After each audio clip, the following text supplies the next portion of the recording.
नमस्ते प्रणाम। हम मंजू वर्मा, जिला अम्बेडकर नगर टांडा से स्वागत है मंजू लोकगीत 123 के चैनल पे। आज आप सबके बीच सीता मैया का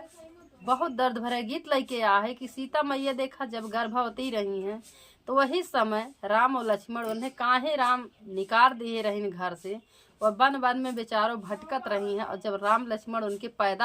राम लक्ष्मण पैदा हुई सीता के राम लक्ष्मण पैदा मनिए देखा कितना हंसत हुआ।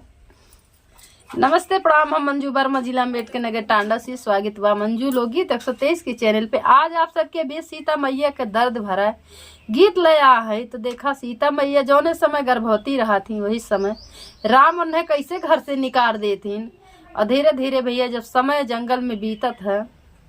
तो वह लौ और कुछ पैदा होती तो दोनों जने खेलत रहा थीन। तो एक दिन राम और लक्ष्मण वहीं वन में जहाँ खेलत रहा थीन लवकुश दोनों भाई, तो वहीं ये जात थीन तो पूछा थीन कि ये भैया के तोहार बाप है, के तोहार माई है, के भतीजा है। सबका पूछा थीन तो देखा वो दोनों लड़के बतावत थीन। तो कहा थीन चला अपने अम्मी के लगे लैके हमें। तो देखा अम्मी के लगे तो लैके जात थी सीता मैया के लगे, लेकिन वह देखा थीन तुम सीता मैया राम लक्ष्मण का तो उनका खून एकदम जरियात है। तो देखा का धरती मैया का मनावत ही का कहा थी धरती मैया से कि ऐसन हमरे साथ तू यत्ति किए हैं कि ऐसन करा कि हम यह पापी से बचाएला एक हम मुँह ना देखे चाहे। तो देखा का होत बा गाना में आप लोगों ने सुनिए। बहुत दर्दनाक गीत बा। अच्छा लगी वीडियो शेयर करिए, लाइक करिए, कमेंट में बताइए गाना कैसन बा।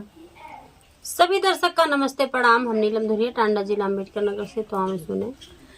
रामा के सोहेला लाली पानहिया रे लाली पानहिया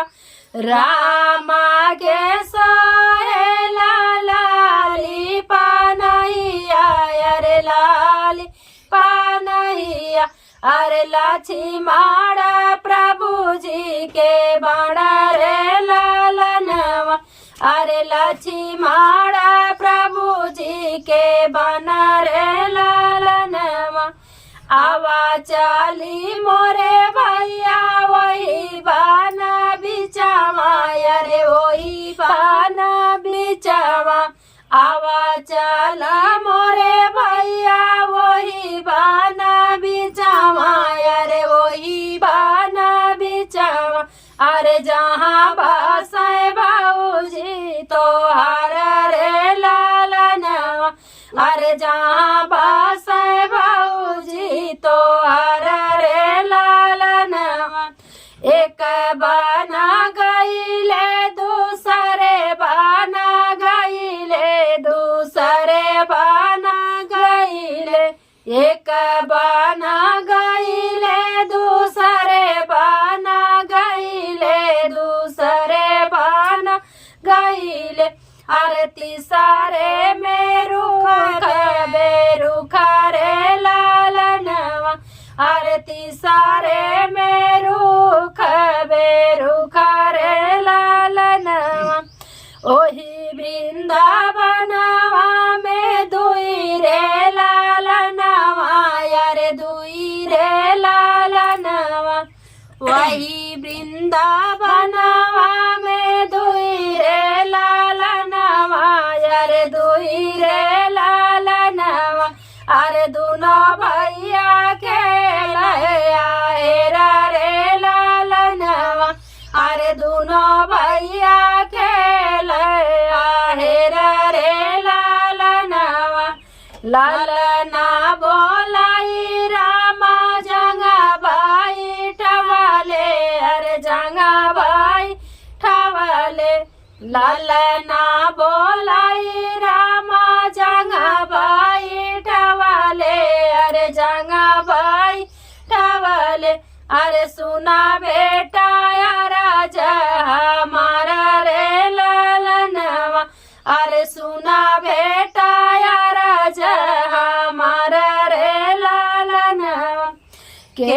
करहया बेटा उलारू से दुलारू अरे उलारू से दुलारू के करहया बेटा उलारू से दुलारू अरे उलारू से दुलारू अरे कवा ने ही चाचा के बाती भतीजा रे लालनवा, अरे कवाने ही चाचा के भतीजा रे लालनवा,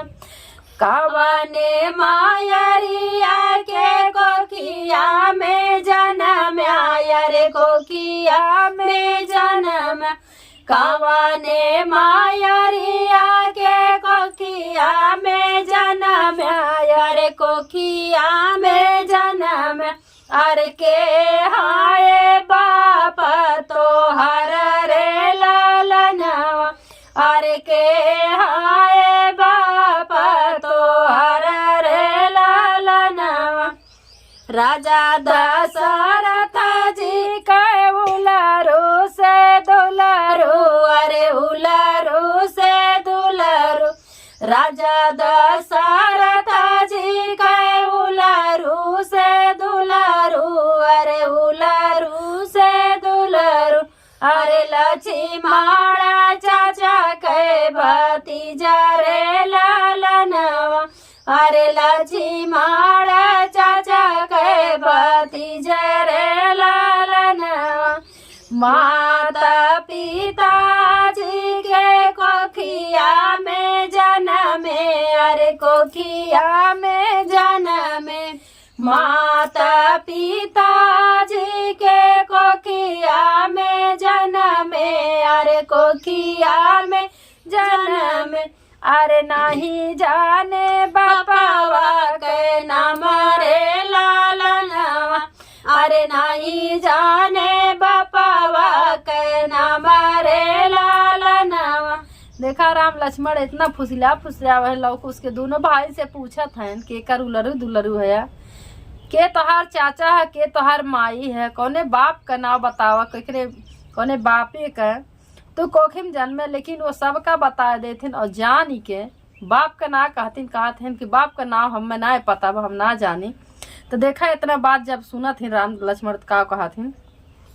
इतना बचन रामा सुना हो ना पावाले, अरे सुना हो ना पावाले, इतना बचन रामा सुना हो ना पावाले, अरे सुना हो ना पावाले, अरे बालक का हृदय से लगावे रे लालनवा, अरे बालक का हृदय से लगावे रे लालनवा, अपनी मायरिया देखावा मोरे बेटा, देखावा मोरे बेटा, अपनी मायरिया देखावा मोरे बेटा, देखावा मोरे बेटा, अरे हम हाई बापा तो हर रे लालनवा,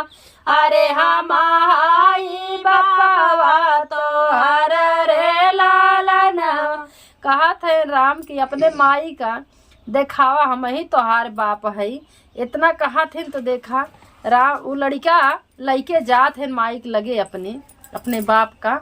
लेकिन ना जानत रहतिन का बात भय कि माई और बाप हमार अलग अलग रहत हैं। मचिया ही बैठला माता सीतला रानी, माता सीतला रानी, मचिया ही बैठला माता सीतला रानी, माता सीतला रानी, अरे उठी झर लंबी के सरे लालनवा, अरे जई उठी झर लंबी के सरे लालनवा, पिछावा उलटी सैता देखा न जागी, अरे देखे जाबा लागी, पिछावा उलटी सीता देखे जाबा लागी, अरे देखे जाबा लागी, अरे रामा लखन दूनो ठाड़ा रे लालनवा, अरे रामा लखन दूनो ठाड़ा रे लालनवा। देखा लौकुश अपने चाचा का और अपने बाप का यानी राम का लक्ष्मण का दोनों जन के लइके अपने मम्मी के लगे जाथिन जहाँ सीता मैया रहथिन वह लइके जाथिन। तो जब सीता मचिया पे बैठ के लंबी केस झारत रही बाल झारत सजे सवरत रहा थी और वही समय पहुंचत हिन तो जब पीछे उलट के देखा थी तो राम लक्ष्मण दोनों जने ठाड़ रहा थी तो देखा का होत है।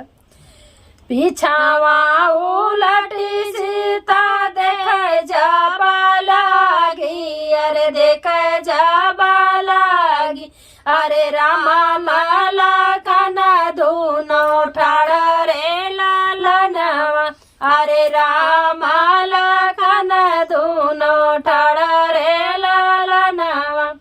फाटी जाते उधरते समाई जाइत मैया समाई जाइत मैया फाटी जाते उधरते समाई जाइत मैया समाई जाइत मैया अरे ऊपर जा माता कुस कासरे लालनवा अरे ऊपर जा माता कुस कासरे लालनवा। कहा था सीता मैया कि जौन है जैसे राम और लक्ष्मण का देखा थी तो कहा थी कि ये धरती मैया तू फाट जा तू हम अपने गोदी में समाई जा ले तू यह पापी का हम मुँह न देखित कि जौन हमें गर्भ अवस्था में ही छोड़ के चला गए हैं हमें भगा दीन घर से तो हमें अपने गोदी में लेला। तो देखा धरती मैया का करत थी